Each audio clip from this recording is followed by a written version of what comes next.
Puis-je vous demander tout d'abord comment le gouvernement a appris l'identité des conjurés et s'il y a d'autres personnalités impliquées dans ce complot? L'identité des conjurés, au moins des 4 qui ont été pendus, a été connue par le fait qu'ils ont été surpris en flagrant délit. Et les autres, il y en aura bien d'abord le fait qu'ils ont été dénoncés par les pendus. Et ceux qui sont dénoncés sont en train de dénoncer encore d'autres. Y en a-t-il beaucoup? Bon, on ne sait pas encore parce que justement on est en train de poursuivre l'instruction. Et puis-je vous demander quelles sont les preuves qui ont été apportées au tribunal militaire d'exception qui a statué sur leur cas? En ce matière, il y a les preuves les plus évidentes, c'est les aveux faits par les intéressés eux-mêmes lors de l'instruction qui a bien longtemps précédé la comparution devant le tribunal spécial. Puis-je vous demander quels sont les faits particuliers qui ont motivé la sévérité du tribunal d'exception? D'abord, c'est une question évidemment qu'on aurait pu poser au tribunal, parce que moi je ne suis pas du tribunal. Vous savez que dans ce domaine-là, le tribunal est toujours indépendant, très indépendant même. Mais il y a l'opinion surtout. Vous savez que l'opinion était très émue, l'opinion congolaise, au moment où le pays est en train d'entamer une guerre acharnée pour son indépendance économique, des connivences avec même les intéressés. Ces gens voulaient alors renverser le régime. C'est comme ça que le pays était très ému, très affecté par les coups. Et donc, étant donné que les juges sont des hommes, évidemment, ils ont été influencés par eux-mêmes. Et puis je vous demandais, ensuite logique, quels sont les faits qui ont empêché l'application de la grâce présidentielle? Je vois que c'est exactement la même gravité à laquelle le gouvernement congolais a en tête, n'est-ce pas, avec en tête son président de la République, attaché au fait, à l'infraction commise par les intéressés.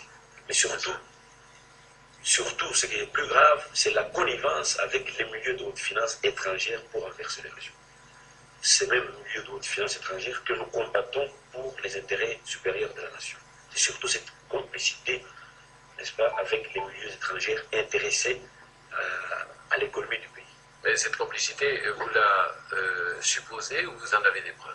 On a des preuves, on l'a souvent déclaré, ce n'est pas pour rien que le premier secrétaire d'ambassade de Belgique est plus intéressé dans l'affaire, a été expulsé du pays. Pourquoi cette exécution a-t-elle été publique? Ça s'explique surtout par la raison fondamentale même d'une action pénale.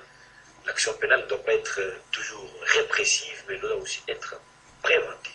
Il faut qu'on prévienne, éducative et préventive aussi, qu'on prévienne tous ceux qui non seulement étaient dans le groupe, mais tous ceux qui aussi attendaient le retour pour y passer, pour qu'ils puissent y voir avec quelle sévérité on finit ces genres d'infractions. On punit ces genres d'infractions. Rendu public au lendemain de ce complot et qui donnait carte blanche à ce tribunal militaire d'exception de faire ce qu'il pouvait faire. Il était du devoir, n'est-ce pas, de voir l'officier supérieur qui constituait cette justice militaire d'exception, d'accepter ou pas que les conjurés aient des avocats pour leur défense. Ce qui a peut-être frappé l'opinion publique en Occident, disons, c'est qu'en démocratie, dans nos démocraties, nous ne pendons pas les politiciens, nous n'exécutons pas les politiciens.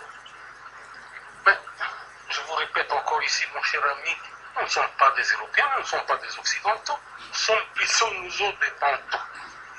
Et puis, ne croyez pas, parce que nous avons été colonisés par les Occidentaux, que nous sommes devenus par là des Occidentaux, nous restons Bantous, et nous avons nos mœurs, ce ne sont pas le vôtre qui ne seront jamais les nôtres. C'est dire que la démocratie, telle que nous l'entendons, n'est pas applicable telle qu'elle ici, à votre avis. On peut l'appliquer, mais pas à la lettre, comme chez vous. Quelle est la nuance exacte alors? La nuance, c'est que chez nous, le respect dû à un chef, par exemple, c'est quelque chose de sacré. On ne peut pas jouer ou blaguer avec un chef. Lorsqu'un chef décide, il décide, un point c'est tout. J'ai décidé au nom du haut commandement que nous sommes au pouvoir pour 5 ans, et un point c'est tout. Il n'appartenait plus à un groupe de politiciens d'aller se mettre du côté des financiers pour provoquer encore des désordres ou des troubles dans ce pays. Ils l'ont fait, il fallait un exemple.